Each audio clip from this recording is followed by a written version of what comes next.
Dendrophilian. You seem intelligent enough and without the debilitating emotions to grasp the concept that individuals are products of causal forces, not as in nature versus nuture, since it is not one or the other but a combination of both.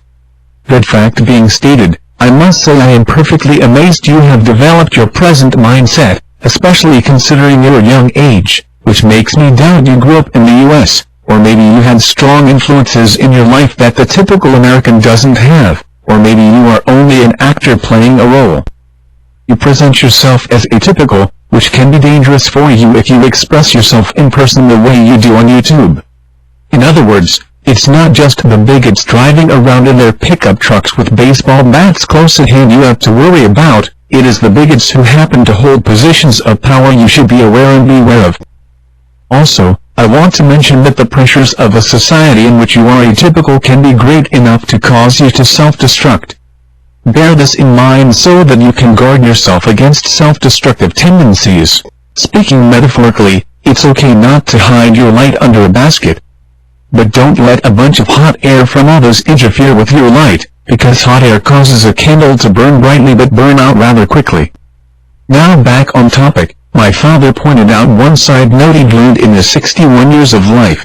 B.F. Skinner said prostitution and gambling should be illegal because they encourage individuals to act in ways society doesn't want them to act.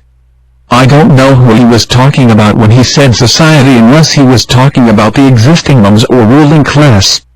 And since the time of the statement, the lottery and gambling have been legalized for many states, but prostitution hasn't. When we ask why, we can observe that the monies from the lottery are a form of tax on the poor, and one which most of them gladly accept.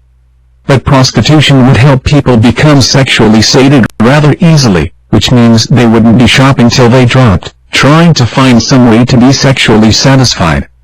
The sexually deprived man or woman doesn't buy new shoes and clothing so that they will look unsexy, quite on the contrary.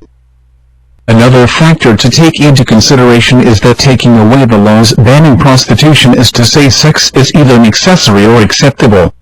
And the hypocrites in the US and other parts of the world surely don't like that idea. Visit and read www.naturalism.org to help you mellow out and become more self-assured as your mental powers are developing on past their present atypical point.